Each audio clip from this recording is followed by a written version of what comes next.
दोस्तों, आप बिलीव नहीं करोगे कि सालों पहले इंसानों को एक अजीब तरीके का प्लेनेट मिला था जिसका नाम पेंडोरा था, जहाँ बहुत ही अलग अलग टाइप के क्रिएचर्स और ब्लू कलर के बड़े बड़े एलियंस पाए जाते थे। लेकिन इंसानों ने अपने फायदे के लिए पूरे प्लेनेट को तबाह करना स्टार्ट कर दिया था। पर एक आदमी जिसका नाम जेक था उन एलियंस का साथ देता है और बुरे इंसानों के साथ लड़ाई करके उन्हें पेंडोरा से भगा देता है और पहली बार बाहर से आया हुआ कोई आदमी पेंडोरा का किंग बन जाता है। लेकिन सालों बाद इंसान फिर से वहाँ पर आ गए थे और अब की बार उनके पास बहुत ही एडवांस वेपन्स थे जो उन सारे एलियंस को खत्म कर सकते थे। तो अब देखना है कि क्या जेक सारे एलियंस के साथ मिलकर फिर से उन इंसानों को हरा पाएगा या फिर पेंडोरा पूरी तरीके से खत्म हो जाएगा। और इस बार हम सिर्फ देखेंगे नहीं बल्कि हम भी जेक की मदद करेंगे उन इंसानों को हराने में। यहाँ पर पेंडोरा से उन इंसानों के जाने के बाद वहाँ के सभी लोग खुशी खुशी रहने लगते हैं। जेक वहाँ का राजा बन गया था। इंसानों के साथ उस भयंकर लड़ाई में जेक की एक इंसानी दोस्त मर चुकी थी जिसके डीएनए का यूज करके माँ एवा ने एक बच्ची को जन्म दिया था और जेक ने उसका नाम केटी रखा था। जेक भी वहाँ की एक एलियन जिसका नाम नीटेरी था उसके साथ रहने लगा था। जेक का अपना भी बच्चा पैदा होता है जिसका नाम वो नीटेम रखता है। वो सारे एलियंस माँ एवा की पूजा करते थे जो कि उनके पूरे प्लेनेट पर जीवन का संतुलन बनाए रखती थी। जेक अब नीटेरी के साथ रहकर खुशी खुशी अपनी लाइफ जीने लगा था। जेक के टोटल 4 बच्चे हुए थे और वो सभी फैमिली की तरह बहुत ही ज्यादा हैप्पी थे। यहाँ पर कुछ इंसान पेंडोरा पर ही रुक गए थे जो कि पेंडोरा को कोई भी नुकसान नहीं पहुंचाना चाहते थे और अपनी रिसर्च को आगे बढ़ाना चाहते थे।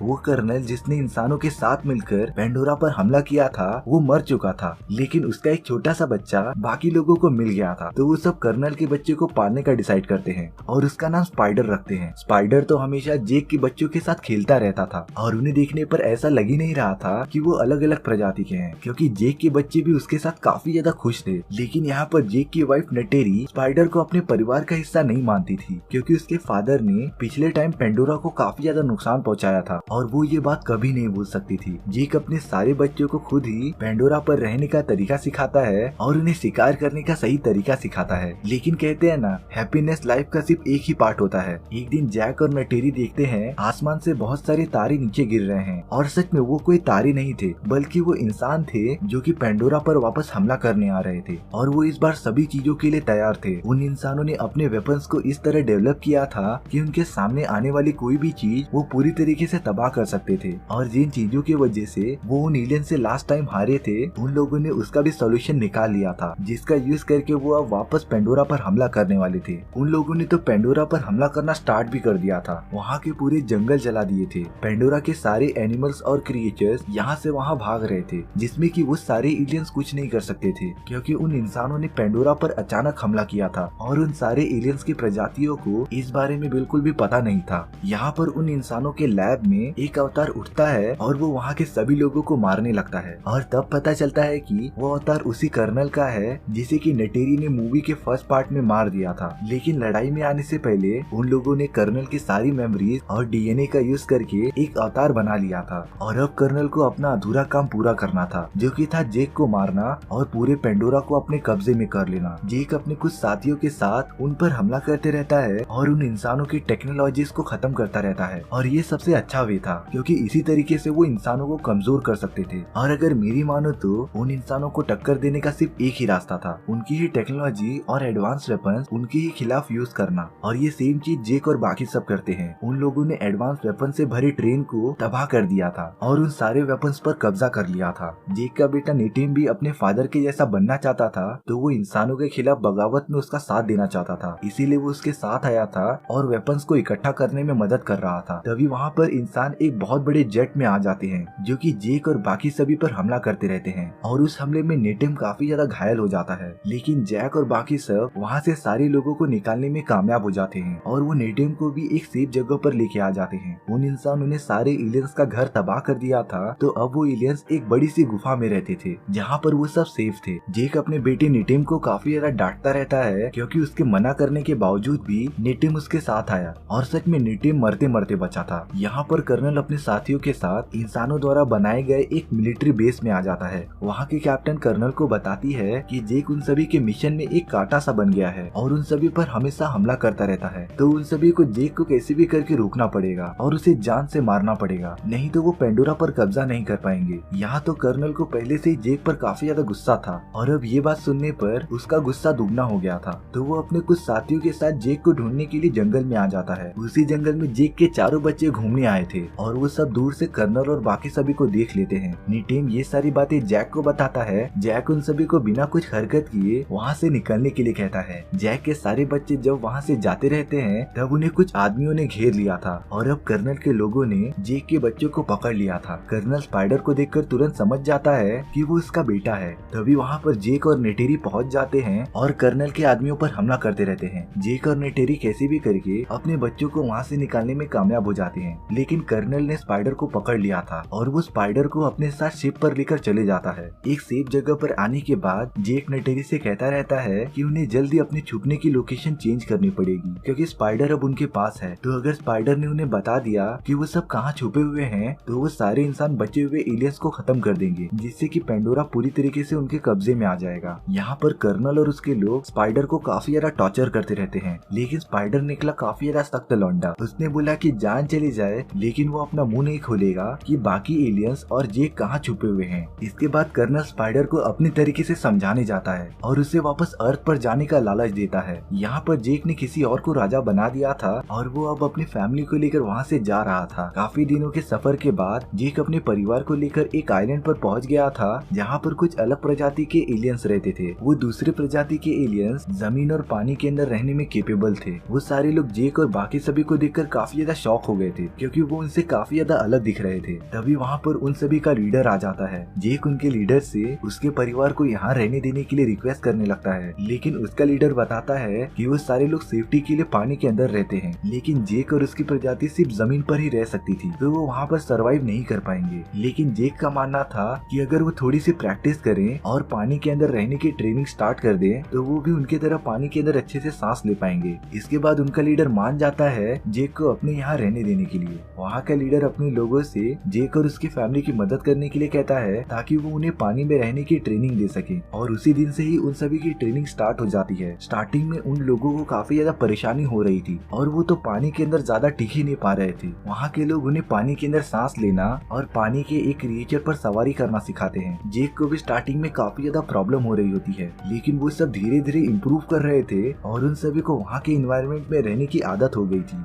यहाँ पर कर्नल स्पाइडर के साथ अपने लिए एक इकरान चुनने आया हुआ होता है जो कि बहुत बड़े उड़ने वाले क्रिएचर्स होते थे और वो अपनी लाइफ में सिर्फ एक ही बार अपने ओनर को चुनते थे। कर्नल उनमें से एक इकरान को पकड़ने में कामयाब भी हो जाता है। यहाँ पर जेक और बाकी सभी की ट्रेनिंग चालू रहती है और वो सब काफी ज्यादा अच्छा परफॉर्म कर रहे होते हैं। यहाँ पर किटी का कुछ लोग मजाक उड़ाते रहते हैं और उस पर हंसते रहते हैं। तभी इसी बात पे नेटिम और उनकी लड़ाई हो जाती है जो कि सही भी थी। एक भाई कैसे अपने बहन की बेइज्जती सहन करेगा, लेकिन जेक उन्हें बताता है कि उन्हें इस तरह लड़ाई नहीं करनी चाहिए क्योंकि उन सभी को यहाँ पर हमेशा के लिए रहना है तो उन्हें सभी से दोस्ती बनाकर रखनी पड़ेगी। इसके बाद नेटिम उन लोगों से माफी मांगने चले जाता है और उनके तरफ दोस्ती का हाथ बढ़ाता है। वो लोग नेटिम को माफ कर देते हैं और पक्के दोस्त बन जाते हैं। वो सारे लोग नेटिम को लेकर एक जगह पर आ जाते हैं जहाँ पर वो हमेशा शिकार करने आया करते थे। जब वो सब पानी के अंदर चले जाते हैं तो वो नेटिम को एक मछली पकड़ के दिखाने के लिए कहते हैं। नेटिम तो शिकार करने चले गया था और तब पता चलता है कि ये सब एक चाल थी और वो लोग नेटिम को छोड़कर वहाँ से भाग जाते हैं। नेटिम तो शिकार करने में बिजी था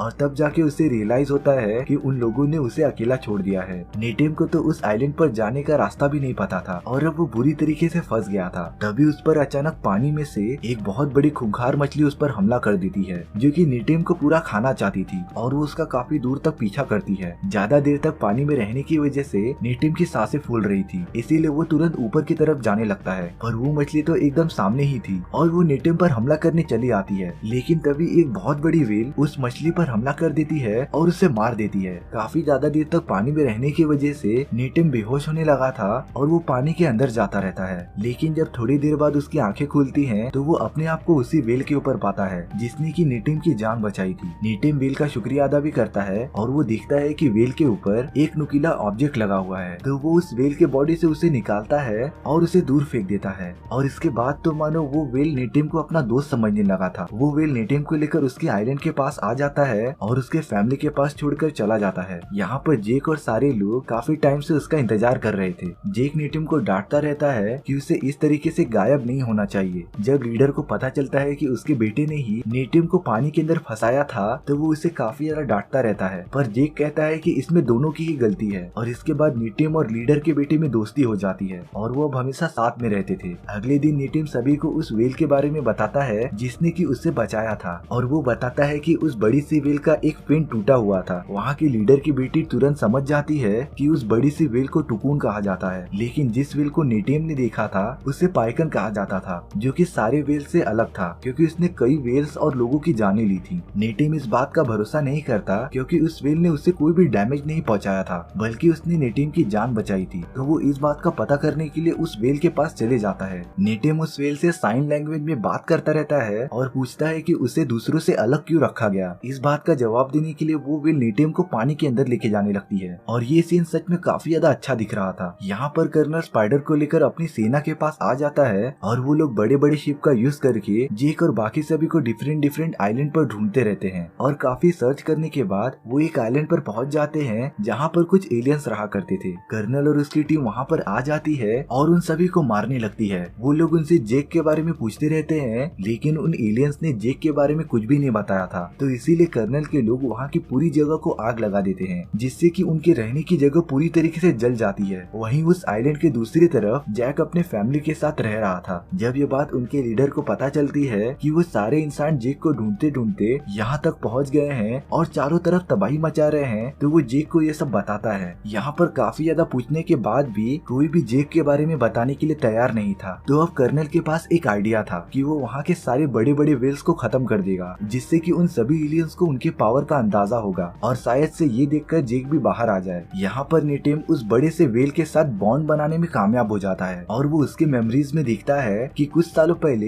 एक हंटर के ग्रुप ने उन पर हमला कर दिया था और वो सभी बचे हुए व्हेल को मारने लगे थे, पर हमले के बाद सभी ने पाइकन को ही किलर समझ लिया था और उसे हमेशा के लिए अलग कर दिया था। यहाँ पर कर्नल के लोग सभी व्हेल को मारते रहते हैं और वो उन पर जरा भी रहम नहीं कर रहे थे। वो लोग तो उन व्हेल के बॉडी से एक अजीब टाइप का लिक्विड भी निकालते हैं, जिसका यूज करके उम्र को बढ़ने से रोका जा सकता था, और इसकी डिमांड अर्थ पर काफी ज्यादा थी। उन लोगों ने व्हेल्स को मारकर पानी में फेंक दिया था। जब उन व्हेल्स को जेक और बाकी सब दिखते हैं तब वो काफी ज्यादा गुस्सा हो जाते हैं। उन एलियंस का लीडर सभी को बताता रहता है कि अब वो चुप नहीं बैठने वाले, उन्हें उन इंसानों पर हमला करना ही पड़ेगा। और इसके बाद सभी में काफी ज्यादा जोश आ गया था, पर जेक दिमाग से काम लेता है और सभी को शांत रहने के लिए कहता है। वो बताता है कि अगर वो उन पर हमला करेंगे तो वो इंसान अपने बड़े बड़े रोबोट्स का यूज करके उन सभी को मार देंगे, जिससे कि उनकी पूरी प्रजाति ही खत्म हो जाएगी। यहाँ पर नेटिम को पाइकन की चिंता हो रही थी, इसीलिए वो पानी के अंदर उसके पास जाने लगता है। नेटिम के पीछे पीछे कुछ लोग भी जाते हैं और वो उस व्हेल के पास पहुँच जाते हैं, जिसके बॉडी पर एक तीर लगा हुआ था। नेटिम और बाकी सब उसे निकालते रहते हैं, पर तभी वहाँ पर वो सारे इंसान अपने आधुनिक हथियारों के साथ वहाँ पर आ जाते हैं। नेटिम जेक को ये बात बता देता है और जेक अपने साथियों के साथ निकल पड़ता है उन सभी की मदद करने के लिए। नेटिम और बाकी लोगों ने मिलकर पाइकन के बॉडी से वो तीर निकाल लिया था, लेकिन यहाँ पर कर्नल की टीम वहाँ पहुँच गई थी और वो नेटिम और बाकी सभी को पकड़ने लगी थी। वो तो उन सभी को जाल में पकड़कर अपने शिप पर लेके आ जाता है, और अब वो जेक को ब्लैकमेल कर सकता था कि वो खुद को सरेंडर कर दे और अकेले शिप पर आए। जेक के पास अब कोई भी ऑप्शन नहीं था, और वो जैसे ही आगे बढ़ता रहता है तभी वहाँ पाइकन आ जाता है और उनके शिप पर हमला कर देता है। वो पूरी शिप धीरे धीरे तबाह होने लगती है। इस बात का फायदा उठाकर जेक और बाकी सब उन पर हमला करने चले जाते हैं। नेटेरी भी अपने इकरान पर बैठकर उन सभी पर हमला कर रही थी और उन्हें एक ही बार में मार दे रही थी। अब वो सब लोग इंसानों पर भारी पड़ रहे थे। जेक अपने बच्चों को भी छुड़ाने में कामयाब हो जाता है, लेकिन कर्नल अब उसकी बेटी केटी को पकड़ लेता है और उसे अपने साथ लेकर चला जाता है। पर वो शिप अब बुरी तरीके से डैमेज हो गई थी और वो कभी भी पानी के अंदर डूब सकती थी। वहाँ से बाहर निकलने के चक्कर में नेटिम को एक गोली लग जाती है और वो काफी ज्यादा घायल हो चुका था। कुछ देर बाद नेटिम मर जाता है, पर केटी अभी भी कर्नल के कब्जे में थी। ये सब होने के बाद जेक और नेटेरी काफी ज्यादा गुस्से में आ गए थे और वो इस शिप पर चले जाते हैं उन सभी पर हमला करने के लिए। वो अपने सामने आने वाले सभी को मारकर आगे बढ़ते रहते हैं, जैसे कि उन पर कोई भूत सवार हो गया हो। और जेक अब कर्नल के पास पहुंच जाता है, जिसने की केटी के गले पर चाकू रख दिया था। पर यहाँ नेटेरी स्पाइडर को मारने की धमकी देती रहती है और ये देखकर कर्नल केटी को छोड़ देता है। वो पूरी शिप धीरे धीरे पानी के अंदर डूब रही थी और अगर वो जल्दी यहाँ से बाहर नहीं निकले तो वो भी शिप के साथ पानी के अंदर डूब जाएंगे। तो नेटेरी और बाकी सब वहाँ से बाहर निकलने लगते हैं और जेक यहाँ पर कर्नल से अकेला फाइट करते रहता है। उन दोनों में बहुत ज्यादा लड़ाई होती है, पर जेक ने उन नए प्रजाति के एलियन से काफी अच्छी फाइटिंग टेक्निक सीख ली थी, जिसका यूज वो कर्नल को मारने के लिए करता है। और जेक कर्नल को मारने में कामयाब भी हो जाता है, पर उसे भी तुरंत वहाँ से बाहर निकलना पड़ेगा क्योंकि वो शिप आधे से ज्यादा डूब चुकी थी। यहाँ पर नेटेरी भी पानी के अंदर फंस गई थी, पर वहाँ केटी आ जाती है और बाकी सभी को बाहर निकलने का रास्ता बताती है। जेक भी यहाँ पर सही सलामत सलामत बाहर निकल जाता है। स्पाइडर अपने फादर की हेल्प करता है और उसे सही सलामत पानी से बाहर निकालता है। कर्नल अभी तक मरा नहीं था, वो अभी भी जिंदा था। वो स्पाइडर को अपने साथ आने के लिए कहता है, लेकिन स्पाइडर कर्नल के साथ नहीं जाना चाहता था और वो वापस जैक के पास चले जाता है। जैक यहाँ पर सभी लोगों के साथ होता है और वो अपने मरे हुए बेटे नेटेम को माँ एवा के पास रख देता है, जिससे कि उसकी आत्मा को शांति मिले। और अवतार द वे ऑफ वाटर की स्टोरी यहीं पर खत्म हो जाती है। सो व्यूअर्स, आपको ये स्टोरी कैसी लगी प्लीज कमेंट सेक्शन में बता दो। और अगर आपको मेरा एक्सप्लेनेशन 1% भी अच्छा लगा हो तो वीडियो को लाइक एंड चैनल को सब्सक्राइब जरूर कर लेना, क्योंकि इससे मुझे मोटिवेशन मिलता है आपके लिए इसी तरीके की मजेदार स्टोरीज लाने के लिए। तो मिलते हैं नेक्स्ट वीडियो में। सी या।